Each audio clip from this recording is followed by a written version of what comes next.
ശരി ഇങ്ങനെ ഹസ്കർ, ഇങ്ങനെ ഇപ്പോൾ തന്നെ കോടതിയിൽ നിന്ന് വിമർശനം കേട്ട് തുടങ്ങിയിട്ടുണ്ട്. SIT എന്തോ മഹാസംഭവമാണെന്നുള്ള രീതിയിൽ തുടക്കത്തിലൊക്കെ വന്നതാണ്. പക്ഷേ തെരഞ്ഞെടുപ്പ് സമയത്ത് ആ നിറം നമ്മൾ കാണുകയുണ്ടായി. സർക്കാരിന്റെ നിയന്ത്രണത്തിൽ തന്നെയാണ് പ്രത്യേക അന്വേഷണ സംഘം മുന്നോട്ട് പോകുന്നതെന്ന് കോടതി പിടിച്ചു ഇക്കാര്യം.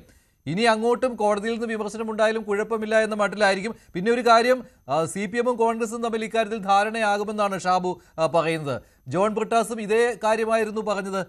ഇന്നലെ ഈ പറയുന്ന ഉണ്ണികൃഷ്ണൻ പോറ്റിക്ക് സോണിയാഗാന്ധിയുടെ കയ്യിൽ ചരട് കെട്ടിക്കൊടുക്കുവാനുള്ള ബന്ധം ഉണ്ടായിരുന്നു, അതായത് കോൺഗ്രസുമായിട്ടുള്ള ബന്ധമുണ്ടായിരുന്നു. ശബരിമലയിൽ കൊണ്ടുവന്നത്, ഉണ്ണികൃഷ്ണൻ പോറ്റിയെ കൊണ്ടുവന്നത് കോൺഗ്രസ്സുകാരാണ്. അതിലേക്കാണല്ലോ കാര്യങ്ങൾ പോകുന്നത്. അപ്പോൾ അവിടെ ഒരു രണ്ടുപേരും തമ്മിൽ ഈ തെരഞ്ഞെടുപ്പ് സമയത്ത് ഈ ഒരു വിഷയം ഉയർന്നു വരാതിരിക്കുവാനുള്ള കളി ഉണ്ടാകുമെന്നാണ് ഇപ്പോൾ ഷാബു പറയുന്നത്. ഇതിനെ രാഷ്ട്രീയമായിട്ട് ഒരു തരത്തിലും വിലയിരുത്തപ്പെടാൻ പാടില്ല എന്ന് കരുതുന്നത് എന്തുകൊണ്ടെന്നാൽ നിയമപരമായി ഇതിനെ അന്വേഷണം നടത്തുന്നു.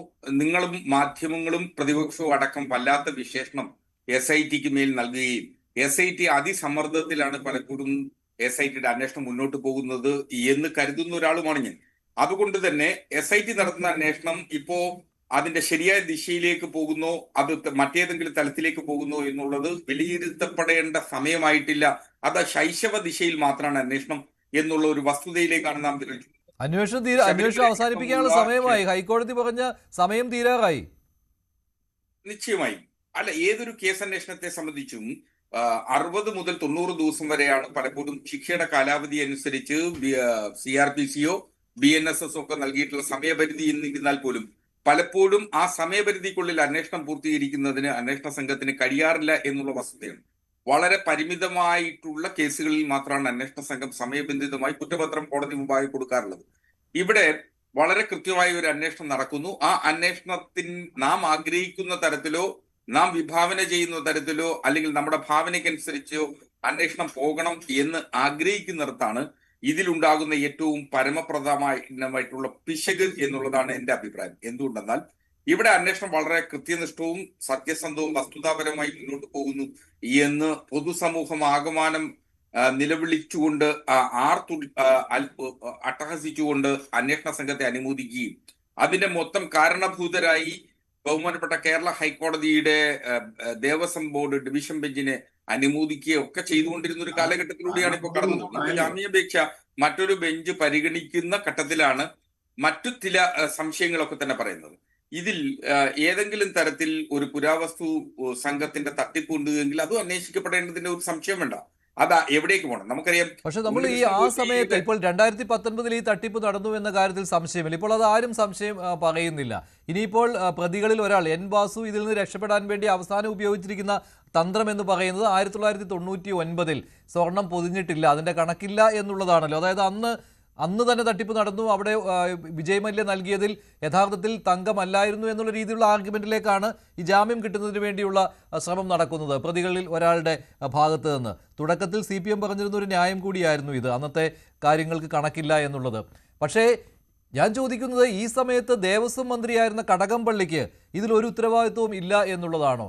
തൊട്ടതിനും പിടിച്ചതിനുമൊക്കെ ശബരിമലയിൽ എന്ത് നടന്നാലും അത് സർക്കാരിൻ്റെ നേട്ടമായിട്ട് അവതരിപ്പിക്കാറുള്ളതാണ്, ദേവസ്വം വകുപ്പിൻ്റെ നേട്ടമായിട്ട് അവതരിപ്പിക്കാറുള്ളതാണ്. പക്ഷേ ഇക്കാര്യത്തിൽ ഇപ്പോൾ കണ്ണുമടച്ച് ഞങ്ങൾക്കൊരു പങ്കുമില്ല, ഞാനൊന്നും അറിഞ്ഞില്ലേ എന്ന ഭാഗത്തിൽ എങ്ങനെ ഇരിക്കാൻ പറ്റും? ഉറക്കം കിട്ടുന്നില്ല എന്ന് പറഞ്ഞ്. കേരളം ഭരിച്ചിരുന്ന ഇടതുപക്ഷ സർക്കാരാണ്. അതെ, അതല്ല 99 ഈ ശബരിമലയിലെ സ്വർണം പൂശലുമായി ബന്ധപ്പെട്ട് ഏതെങ്കിലും തരത്തിലുള്ള രേഖകൾ, ഉദാഹരണത്തിന് കട്ടളപ്പാളിയെ സംബന്ധിച്ചിട്ടുള്ളതാണ് അങ്ങ് സൂചിപ്പിച്ചത്. അതിൽ കട്ടളപ്പാളി സ്വർണം പൂശിയതുമായി ബന്ധപ്പെട്ട് ശബരിമലയുടെ മാനുവൽ അനുസരിച്ചോ അതല്ലെങ്കിൽ അതനുസരിച്ച് തയ്യാറാക്കപ്പെടുന്ന രേഖകൾ ഒന്നും തന്നെ ശബരിമലയിലോ തിരുവിതാംകൂർ ദേവസ്വം ബോർഡിലോ ഇല്ല എന്നുള്ള വസ്തുതയാണ്. അന്ന് ആരായിരുന്നു കേരളം ഭരിച്ചിരുന്നത്? അല്ല, ഭരണത്തെ സംബന്ധിച്ചല്ലല്ലോ പ്രശ്നം. അല്ലല്ല, അതും വേണമല്ലോ. അല്ല, ദേവസ്വം ഭരിച്ചിരുന്നത് ഇടതുപക്ഷ സർക്കാരാണ്.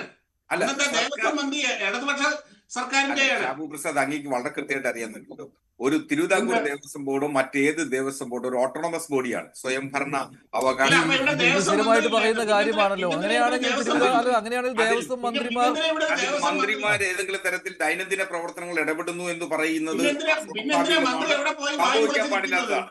പിന്നെ മന്ത്രി എന്തിനാ അവിടെ പോയി ശ്രീകോവിലിന്റെ മുമ്പിൽ പോയി മെഴുങ്ങസി എന്ന് വായും പൊളിച്ച് കുന്തം മെഴുകി നിൽക്കുന്നത്?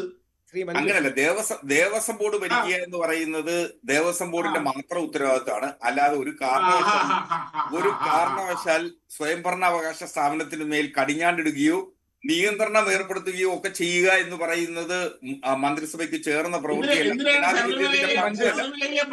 എല്ലാവരിലേക്കും വരണം. പണം ട്രഷറിയിൽ നിക്ഷേപിക്കണമെന്ന് സർക്കാർ എന്തിനാ പറയുന്നത്? ഓട്ടോണമസ് ബോർഡ് തീരുമാനിച്ചോളൂല്ലോ. അല്ല, അത് സർക്കാരിന് നിർദ്ദേശം നൽകാനല്ലേ പറ്റൂ. ഏതെങ്കിലും അല്ല, എല്ലാവർക്കും അറിയാവുന്ന കാര്യമാണ്. ഓട്ടോണമസ് ബോഡി എന്നൊക്കെ പറയുമ്പോഴും ഇവിടെ ഒരു ദേവസ്വം വകുപ്പുണ്ട്. ദേവസ്വം മന്ത്രിക്ക് ദേവസ്വം മന്ത്രിക്ക് അങ്ങനെ